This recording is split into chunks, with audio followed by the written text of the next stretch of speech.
नमस्कार, आप देख रहे हैं आषाढ़ न्यूज नेशन में रश्मि रंजन आपके साथ। और इस वक्त की सबसे बड़ी खबर पश्चिम बंगाल से। जी हाँ, पश्चिम बंगाल से यह सबसे बड़ी खबर। अन्नपूर्णा योजना को किया गया लॉन्च। जी हाँ, 1.3 करोड़ महिलाओं को हर महीने लगभग 3,000 की राशि सरकार के द्वारा दी जाएगी। यह बड़ा ऐलान है। वहीं आज की यह सबसे बड़ी खबर है। मुख्यमंत्री शुभेंदु अधिकारी ने महिलाओं के लिए बहुप्रतीक्षित अन्नपूर्णा योजना का शुभारंभ कर दिया है। जी हाँ, सरकार के अनुसार इस योजना के तहत राज्य की 1.3 करोड़ से अधिक महिलाओं को हर महीने 3,000 रुपए की राशि जो है वो सीधे तौर पे उनके बैंक खाते में भेजी जाएगी। यह राशि डायरेक्ट बेनिफिट ट्रांसफर डीबीटी के द्वारा किया जाएगा। कोई भी बिचौलिया बीच में नहीं होगा और इसे सीधा लाभार्थियों तक पहुंचाया जाएगा। जी हाँ, सरकार का कहना है कि इस योजना का उद्देश्य महिलाओं को सशक्तिकरण देना और उन्हें आर्थिक रूप से मजबूत करना, वहीं परिवारों की आय भी बढ़ाना उनका एक मुख्य उद्देश्य है और सामाजिक सुरक्षा को मजबूत करना भी उनका एक मुख्य उद्देश्य है।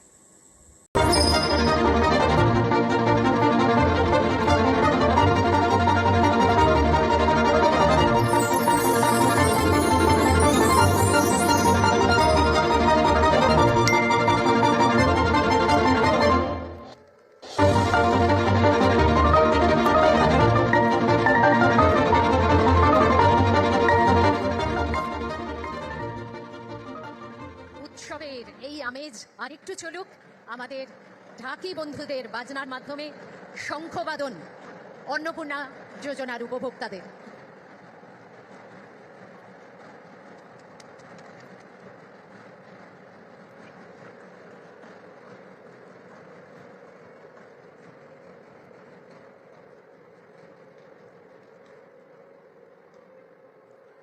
অনেক ধন্যবাদ। উদযাপন করলাম আমরা একটি স্মরণীয় মুহূর্ত। এবারে 5টি জেলা প্রতিনিধিত্ব করছেন শংসাপত্র, সেই সঙ্গে আমাদের তরফে কিছু উপহার, মিষ্টি, উত্তরীয় ও একটি পার্স।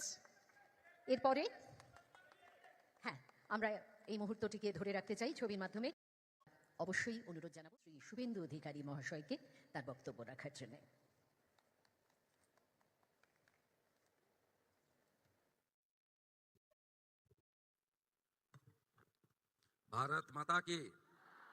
भारत माता की बंदे সমবেত দেবী শক্তি।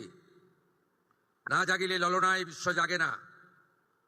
আমি আমাদের মাতৃশক্তি, নারী শক্তিকে অন্তর থেকে শ্রদ্ধা, প্রণাম এবং শুভেচ্ছা জানাই। যিনি নির্বাচনী প্রচারে বলেছিলেন যে আমাদের সরকার এলে বা আপনাদের আশীর্বাদে এলে আমরা অন্নপূর্ণা যোজনা চালু করব। 3,000 টাকা করে উপযুক্ত প্রাপকদেরকে চিহ্নিত করে তাদের সরাসরি ডাইরেক্ট বেনিফিট ট্রান্সফার সিস্টেমের মধ্যে অর্থ আমরা পাঠিয়ে দেব। তাই তিনি যে গ্যারান্টি দিয়েছিলেন সেই গ্যারান্টির আজকে পূরণ করার দিকে আমরা অনেকটা এগিয়ে গেলাম। তাই প্রধানমন্ত্রীকে রাজ্য সরকারের পক্ষ থেকে, মাতৃশক্তির পক্ষ থেকে ধন্যবাদ এবং প্রণাম জানাই। আমাদের মঞ্চে উপবিষ্ট আছে কলকাতা কর্পোরেশনের প্রশাসক তথা কমিশনার শ্রীমতী স্মিতা পান্ডে মহোদয়া আছেন, তাকেও ধন্যবাদ জানাই। যখন স্কিম আমরা তৈরি করেছিলাম তখন জগদীশ প্রসাদ মিনা মহোদয় হেল্প করেছিলেন তাকে। আর নেতাজি ইন্ডোর স্টেডিয়াম ব্যবহারের জন্য যিনি সুযোগ করে দিয়েছেন আমার sports minister MOS independent charge ভাই ডাক্তার ইন্দ্রনীল খানকে বিশেষভাবে ধন্যবাদ জানাই।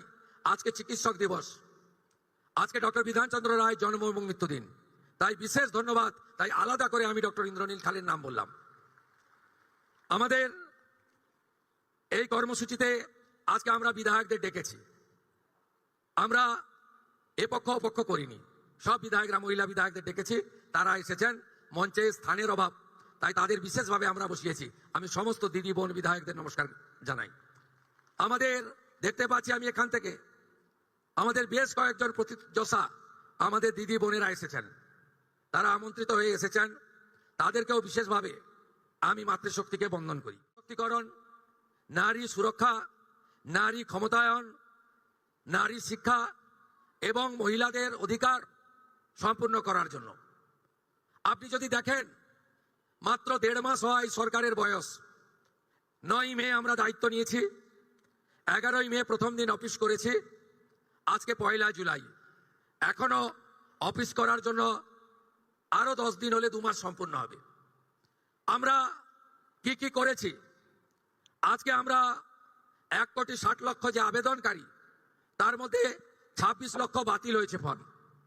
তারা ক্রাইটেরিয়া ফিল আপ করেননি। যে ক্রাইটেরিয়ার কথা মালতী দি একটু আগে বলেছেন, কারা কারা যোগ্য বিবেচিত হবেন না। বাকি যে 1,30,00,000-এর বেশি ধারাই বাছাইতে তারা যোগ্য বিবেচিত হয়েছেন, আমরা বেলা 1টার সময় আজকে টাকা ট্রান্সফার করলাম 1,09,92,378 জনকে। আজকে রাত্রি 12টা পর্যন্ত বাকিরাও পোর্টাল আপলোড হতে হতে তাদের অ্যাকাউন্টেও টাকা ঢুকতে শুরু করবে।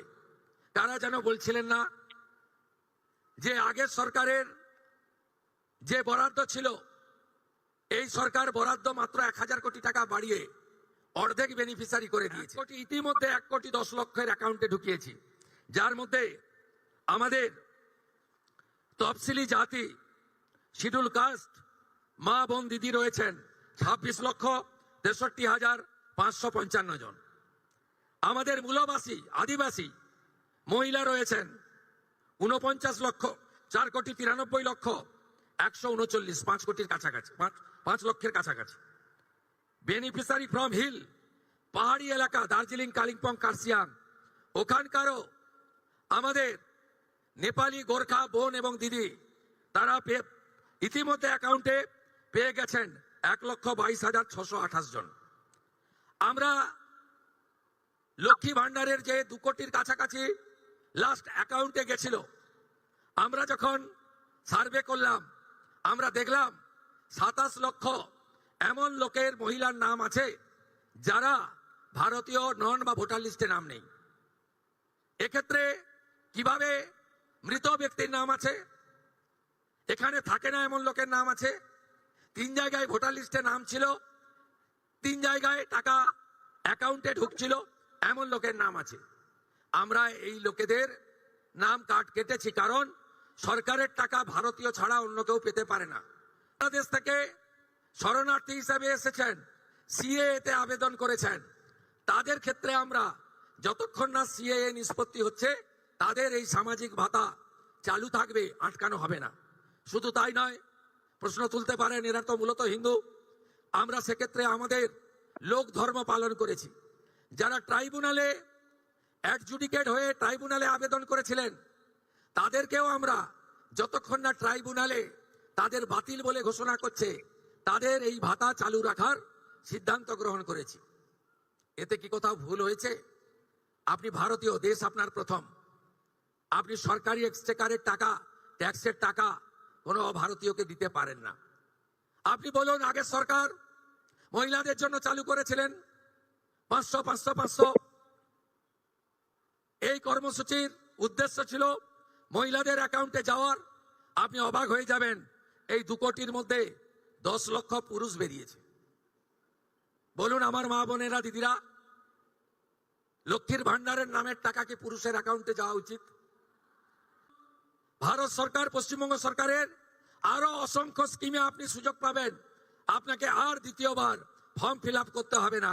তাই আপনারাও সহযোগিতা করেছেন, আমরাও আপনাদেরকে, আপনাদের ধৈর্যকে আমরা কুর্নিশ জানাই। আমরা 4 দিন ব্যাপী যে জনকল্যাণ শিবির করেছিলাম, এই জনকল্যাণ শিবিরে 8,15,000 দিদি এবং বোন অন্নপূর্ণা যোজনায় নাম নথিভুক্ত করেছিলেন। খুশির খবর, আজকে যাদেরকে টাকা ট্রান্সফার হলো তাদের মধ্যে জনকল্যাণ শিবিরে আসা 8,15,000 প্রত্যেকেই তাদের অ্যাকাউন্টে টাকা পেলেন। শুধু তাই নয়, আমরা 3রা জুন বলেছিলাম যে আমরা মাসে একদিন টাকা ট্রান্সফার করব।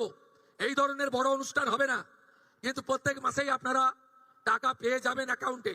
এবং যেহেতু ফর্ম ফিল আপ এবং ভেরিফিকেশন পোর্টালে আপলোডের প্রক্রিয়া চলছে, পুরো জুন মাস সময় দিয়েছি, পুরো জুলাই মাস সময় পাবেন, পুরো আগস্ট মাসও সময় পাবেন।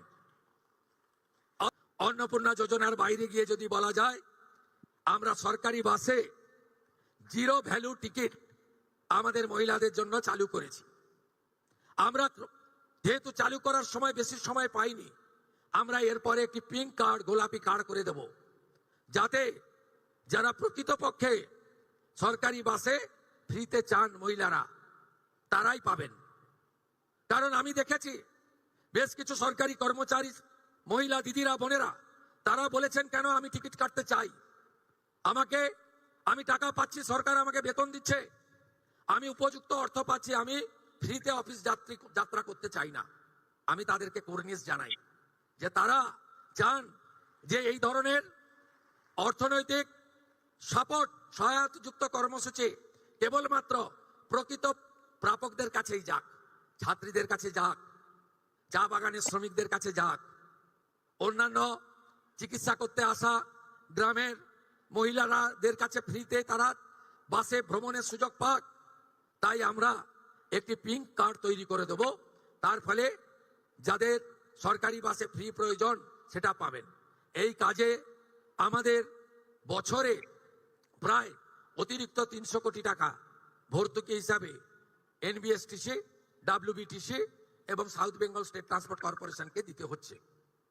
আমরা এবারের বাজেটে আমাদের নারী শক্তিকে জন্য কি কি করেছি, প্রথম আজকেই ডক্টর বিধান রায়ের জন্ম এবং প্রয়াণ দিবসে, চিকিৎসক দিবসে আমরা প্রসূতি মায়েদের জন্য 102 নাম্বার যুক্ত 200টি অ্যাম্বুলেন্স উদ্বোধন করলাম আজকে। 200টি, এটি সমস্ত হেলথ সেন্টারগুলো হসপিটালেতে স্বাস্থ্য দপ্তর ডিস্ট্রিবিউট করে দেবে। আমাদের এবারের বাজেটে কি কি আছে শুনে রাখুন। 1 লক্ষ কর্মসংস্থান হবে শিক্ষিত বেকার যুবক যুবতীদের জন্য, তাদের মধ্যে 30,000 মহিলা, শিক্ষিত মহিলাকে আমরা চাকরি সুনিশ্চিত করব। আমাদের দ্বিতীয় প্রতিশ্রুতি, প্রধানমন্ত্রী মাতৃবন্দনাতে আমাদের প্রসূতি মায়েদের ভারত সরকার থেকে 5,000 টাকা করে দেওয়া হয়, আমরা তার সঙ্গে 16,000 টাকা যুক্ত করে 21,000 টাকা করে দেব। আগস্ট মাস থেকে আপনারা এটা পাবেন। এবং 5টি পুষ্টিকর খাদ্যের কিট, নিউট্রিশন কিট আমরা প্রসূতি মায়েদের হসপিটাল থেকে, স্বাস্থ্য কেন্দ্র থেকে দেব, এই প্রতিশ্রুতিও দিয়েছি। আমরা বলেছি সরকারের যত স্কিম চালু আছে ছাত্রীদের জন্য, বোনেদের জন্য, কন্যাশ্রী সহ সেগুলো চালু থাকবে। কোন স্কিমে আমরা আপনাদের অধিকার থেকে বঞ্চিত করব না। সাথে সাথে আমরা চাই আমার বোনটি কন্যাটি ডাক্তার হোক, ইঞ্জিনিয়ার হোক, নার্স হোক, লয়ার হোক, গ্রাজুয়েট অনার্স হোক, অধ্যাপক শিক্ষিকা হোক, ডক্টরেট করুক, পিএইচডি করুক। এই জন্য ড্রপ আউট আটকাতে আমরা 50,000 টাকা করে ইউনিভার্সিটি উচ্চশিক্ষার জন্য মহিলাদের, বোনেদের, কন্যাদের দেওয়ার জন্য আমরা ব্যবস্থা রেখে গেল। সাপোর্ট, সুরক্ষা কি হবে? সুরক্ষা কি হবে?